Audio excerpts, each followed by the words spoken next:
Un point essentiel dans une mise en plan, ce sont les mesures. Les mesures sont là pour vous aider justement à dessiner correctement votre pièce lorsque vous allez passer au logiciel. D'accord? Donc, être capable de bien lire des mesures sur une mise en plan ou être capable, vous, de réaliser correctement vos mesures, ce qu'on appelle aussi les cotations, lors de la création de votre documentation, sont des choses essentielles parce que c'est ce qui permet justement de bien transmettre l'information entre vous et d'autres utilisateurs. Donc, au sein d'une équipe d'ingénieurs, c'est une information essentielle lorsque l'on fait de la modélisation 3D. Alors, il existe pareil un grand nombre de cotations. Je vais simplement en présenter quelques-unes, c'est-à-dire les essentielles pour la réalisation de vos mises en plan.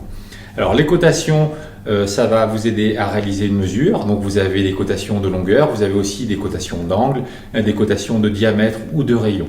Alors, c'est très avantageux maintenant puisque dans les logiciels, la plupart du temps, toutes ces cotations existent, comme je vous le remonte ici par exemple dans Fusion 360, on voit qu'il est capable de directement identifier si vous voulez faire une mesure d'angle, si vous voulez faire une mesure de diamètre, si vous voulez faire une mesure de filetage par exemple, tout est déjà prédéfini, donc vous n'avez plus qu'à sélectionner correctement vos différentes cotations. Donc ça c'est vraiment super intéressant. Maintenant, je vais vous présenter les deux cotations majeures. Ça va être la cotation simple et la chaîne de cotation. Alors, une cotation simple, finalement, ça revient à donner la mesure d'un élément sur le dessin. Alors, vous voyez ici, par exemple, j'ai besoin de la longueur de ce trait. Et bien, du coup, ça, c'est une cotation simple. J'ai besoin, par exemple, aussi de l'angle entre ces deux traits. C'est une cotation simple. On peut avoir, par contre, lorsque l'on va faire la modélisation, besoin d'informations plus précises ou plus pratiques pour justement réaliser notre dessin. Et c'est là qu'interviennent les chaînes de cotation. On a deux types de chaînes de cotation, les chaînes de cotation verticales et les chaînes de cotation horizontales qui vont nous permettre en fait ici d'indiquer différentes mesures par rapport à une origine. Donc, ça veut dire que vous allez avoir un élément du dessin qui va devenir l'origine de votre repère et ensuite toutes les mesures vont être données par rapport à cette origine.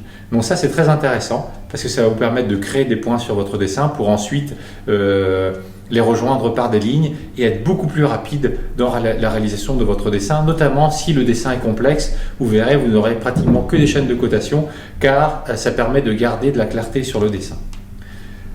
Enfin, après les chaînes de cotation, on va parler des tolérances. Alors les tolérances, ici, c'est beaucoup plus vaste et vous n'en aurez pas forcément besoin. Là, c'est plus un complément d'information. Notamment si vous avez besoin de transmettre des informations à quelqu'un qui va usiner une pièce, qui va mouler une pièce, là ils auront besoin de tolérance. Donc si vous rentrez dans ce système-là, il faudra vous référer aux normes. C'est les normes de l'automobile, de l'aéronautique. Si vous êtes pour des pièces à usage médical ou pour des pièces à usage courant, les tolérances ne seront pas du tout les mêmes. Donc là, il faut vous renseigner sur le type de tolérance. Mais globalement, qu'est-ce qu'une tolérance ? Une tolérance, c'est une indication à côté de la mesure. Vous voyez ici indiqué avec un plus ou moins.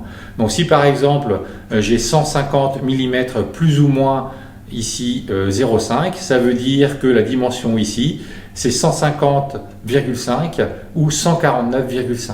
Et lorsque je vais réaliser cette pièce, cette dimension doit rentrer dans cet intervalle. Et en fonction des exigences de fabrication, cette tolérance peut diminuer. Alors ça peut être intéressant, mais vous le verrez par l'expérience, de les utiliser notamment dans vos pièces imprimées en 3D.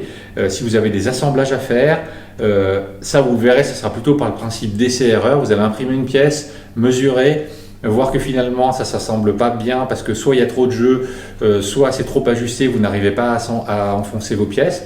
Dans ce cas-là, vous refaites un rajustement de mesure et ensuite vous arrivez au résultat qui vous convient le mieux. Et en faisant ces différents essais, vous allez arriver à un intervalle de mesure qui va aussi dépendre de votre imprimante, par exemple, qui vous permettra de dire, voilà, si vous dessinez cette pièce, ou si vous voulez la fabriquer en impression 3D, ou si vous voulez que ça s'assemble correctement, il faut qu'il y ait une tolérance qui soit dans cet intervalle. Donc ça, c'est vraiment intéressant.